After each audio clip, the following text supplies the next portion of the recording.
Good morning বন্ধুরা। তো আজকে সেই চিরুনি দিয়ে ডিজাইন করে কি খাবার বানিয়েছিলাম আজকে আপনাদের সঙ্গে শেয়ার করব।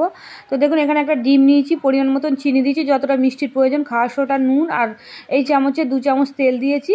দিয়ে ভালো করে এইভাবে ফেটে নেব, চিনিটা যতক্ষণ না গুলে যাচ্ছে। তো এইভাবে গুলিয়ে নিয়েছি চিনিটাকে। তো এবার এতে ময়দা দেবো, অল্প অল্প করে ময়দা দেবো, যতটা প্রয়োজন সেই হিসেবে ময়দা দেবো, একটা ডিমে যতটা লাগে। তো এইভাবে থাসনাটা করে নিয়েছি, অল্প একটু তেল দিয়েও একটু মাখিয়ে নিয়েছি। তো এইভাবে মাখিয়ে নিয়ে প্লাস্টিকে মুড়িয়ে 20 মিনিটের জন্য রেখে দেবো। তো 20 মিনিট পরে ফিরে এসেছি, তো দেখুন কতটা সফট হয়েছে।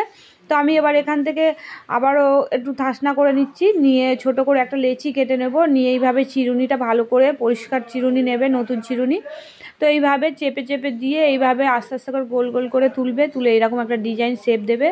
তো এইভাবেই ডিজাইনগুলো দেখতেও খুব সুন্দর আর খেতেও খুব সুন্দর হয়েছিল বন্ধুরা। খাবারটা বাড়িতে ট্রাই করার অনুরোধ রইল সবাইকে। তো দেখুন এইভাবে সবগুলো আমি বানিয়ে নিয়েছি। এবার কড়াতে তেল দেবো, আর একটা আমার মেয়ে ওটা ডিজাইনটা করেছিল কাঁচি দিয়ে।